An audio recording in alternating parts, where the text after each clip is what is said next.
Bayern Munich इस season में जीत रहा है। आर्सेनल की आदतें बाहर रह सकती हैं। यह लुइस केली की पहली शुरुआत है। दोनों अभी भी घायल हैं। हमारे सामने एक खेल है।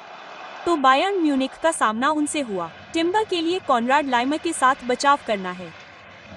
खिलाड़ियों में से यह शानदार डिलीवरी है। और विलियम्स के लिए यह एक वास्तविक अवसर है कि वे एनफील्ड लिवरपूल में शुरुआती दिलचस्प घटनाक्रम को बीच में छोड़ दें। और फिर जुबी मेंडी के एक मिसकिक ने बायर्न म्यूनिख के प्रशंसकों को अपनी सीट ले ली और निश्चित रूप से स्टैनिस द्वारा आर्सेनल के प्रशंसकों को दिया गया, लेकिन वह कैबरी ने लुइस केली को आगे बढ़ाया।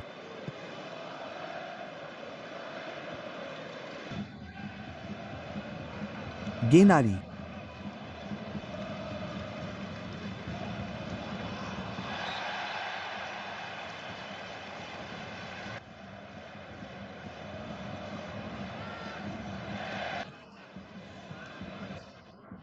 बायर्न भी घरेलू स्तर पर हम लीवर के बारे में बात कर रहे हैं।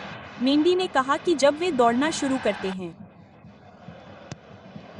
यह अच्छी डिलीवरी है। यह और यूरी टिम्बर के लिए एक शानदार सीजन में एक और गोल है। चैंपियंस लीग गेम में केवल दूसरी बार उन्होंने गोल किया। गैब्रियल की जरूरत किसे है? परफेक्ट डिलीवरी, शानदार तेजी और आर्सेनल ने एक की बढ़त बना ली। धिक्कार है। यह एक शानदार सेट प्ले है। वे बैक पोस्ट से शुरुआत करते हैं। हमने उन्हें काफी समय से ऐसा करते देखा है। वह किसी बात से खुश नहीं है, लेकिन वे आते हैं और उन्हें मार्क करना मुश्किल होता है क्योंकि इस बार वे वापस साइड पर आ जाते हैं। मुझे लगता है कि मोस्का अटैक कर रहा था। मैं आपको कुछ बताने जा रहा हूँ डी। मैंने कई गोलकीपरों के साथ खेला। यह आंसू में समाप्त हो जाता। मैं बता दूं कि यह बहुत मुश्किल है।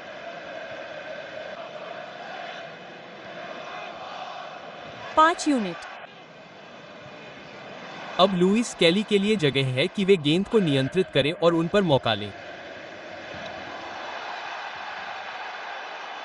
दर्शक इससे खुश नहीं हैं। कुनिच सर्गे गैब्री को दूर जाते हुए देख रहे हैं। मिकायोस को लगता है यह बायर्न की टीम है जो पहले ही चेल्सी की टीम को हरा चुकी है। मोरेहो के लिए क्या गेंद है, फिर से छोड़ दिया गया। यह आर्सेनल के लिए है और वह साका को नहीं पा सकता है। यह सनसनीखेज होता। गैब्री की ओर हर किसी के पास क्षमता थी। यह भी एक अच्छी गेंद है। अब स्कोर 1-1 हो गया है। गोल के लिए यह कैसा रहा? यह सीधा और महत्वपूर्ण था और 17 साल के खिलाड़ी ने उत्तरी लंदन में गोल किया। यह आर्सेनल और म्यूनिख के बीच एक गोल है और यह एक शानदार गोल है। यह वाकई ऐसा ही है। खेल और रन का स्विच। मेरे लुइस केली के पीछे से रन बिल्कुल सही समय पर आया और चेहरे के पार वॉली पास उतना ही शानदार था जितना कि फिनिश। फुलबैक के पीछे से रन इन देखिए। यह सब इसी के बारे में है। ऐसा लग रहा है कि वह साका की ओर है और साका गैब्री के पीछे है, लेकिन किसी तरह वह मोरेहो को पास करने में कामयाब हो गया। एल मैनो, उसने पास दिया है। मुझे डीएम करें ऊपर। अब यह हैरी केन के पास जाता है जो इसे नीचे ले जाता है और फिर केन। लुइस केली द्वारा शानदार टर्न। एलिस ने टच को खींच लिया। स्टैनिसिक। एलिस इसके लिए कॉल कर रही है। स्टैनिसिक गोल के लिए गया। मुझे यकीन है कि अगर वह इसे माइकल एलिस बे के पास वापस खींचता है तो 2-1 से आगे हो जाएगा। आप जानते हैं कि उन्होंने चैंपियंस लीग में क्लब देखा है। जोशुआ किम्जा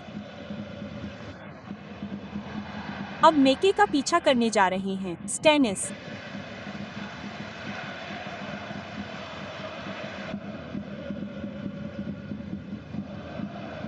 अब यूरियन टिम्बर की ओर एक फ्लोट करने की कोशिश कर रहे हैं जो इसे बीच में मदद कर सकता है। वैसे मुएते ने कहा कि हो सकता है कि उन्हें आगे बढ़ने के लिए वहां झुकाया गया हो। क्रिश्चियन बोसेरा अपनी जमीन पर डटे रहे और रिकोशे केन के लिए लगभग गिर गए, लेकिन आर्सेनल के लिए राय वास्तव में सतर्क है। कोने के ठीक पीछे। हाँ, मुझे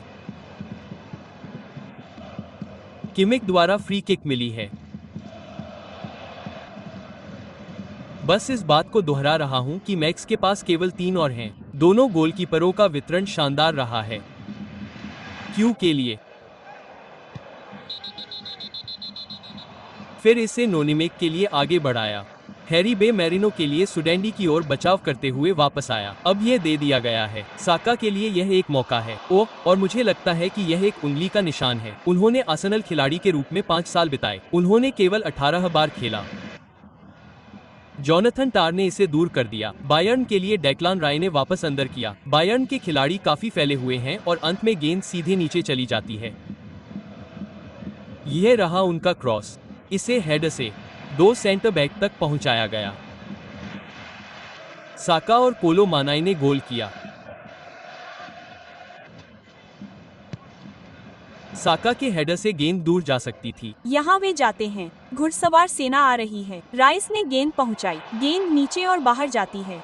वे उसके साथ हैं। राइस को शायद किसी की जरूरत नहीं होगी। बचाओ। अच्छा, यह निश्चित था कि गेंद साका से अंदर जाएगी। उसे यकीन नहीं हो रहा। वह माइल्स लुइस के पीछे से निकल गया। स्केली आर्सेनल के गोल पर हमला करने की कोशिश कर रहा था। डेविड रयान ने बचा लिया और वह बहुत आश्वस्त था। तो डेक्लान राइस ने एक गेंद को बहुत खूबसूरती से घुमाया और वह हेडर से ऊपर जाती है और मैनुअल नोया उसे मोस्का से रोक देते हैं। एमिरेट्स में खेल का ऐसा दौर जिसने आर्सेनल को लगभग जीत दिला दी। शानदार। मनावेक का क्रॉस कभी रुका ही नहीं, है ना? ठीक है, मेरा मतलब है कि मैंने डैन को बायर्न के लिए दूसरे हाफ की क्वालिटी के बारे में बताया था। और वह लुइस कैली को आसानी से चकमा दे रहा था और कैलिपोरी मैदान में आने के बाद पहली बार शामिल हुआ। शानदार क्रॉस। और डोन ने इसे पूरा किया। खैर, रिकॉर्डो कैपियोरी के प्रभाव के बारे में क्या? यह इटालियन का काफी शानदार क्रॉस था और वह मनु से चैंपियंस लीग में अपना पहला गोल करने और आर्सेनल को 2-1 से आगे करने के लिए कह रहा था। शानदार। डेक्लान राइस फिर से आगे बढ़ रहे हैं। गेंद को वाइड खेला। कैलोरा ने रन जारी रखा। किसी ने उसे गिरा दिया। मुझे यकीन नहीं है कि वह कौन था, लेकिन किसी ने उसे गिरा दिया और उसे चाबुक से जाने दिया। जोनाथन टार हेडर। लियोनार्ड कार्ल सीधे। रिकॉर्डो कैलन राइस पर दूसरे हाफ में कीपर से दूर शानदार रहे। और उनके पास एक खुला गोल है। यह मार्टिन है। और मैं आपको बता सकता हूं कि हमारे पीछे मौजूद समर्थक वस्तुतः कमेंट्री पोजीशन में आ रहे हैं। वे बहुत ही उत्साहित हैं और उन्हें ऐसा करना चाहिए और इसलिए उनका स्वागत है। वह ऊपर से अलग क्लैश बॉल थी। नोया। वह एक निर्णय लेता है। यह गलत होता है और उसे इसकी कीमत चुकानी पड़ती है। बस इतना ही। जैसे ही मार्टिनेली ऊपर जाता है, हम जानते हैं कि कोई उसे पकड़ नहीं सकता। कोई उसे पकड़ नहीं सकता। वह अपना स्पर्श ले लेता है। मार्टिनेली। यह एक ऐसी टीम है, आप जानते हैं, वे इस समय स्टेडियम और प्रशंसक समूह हर जगह तलवार चला रहे हैं।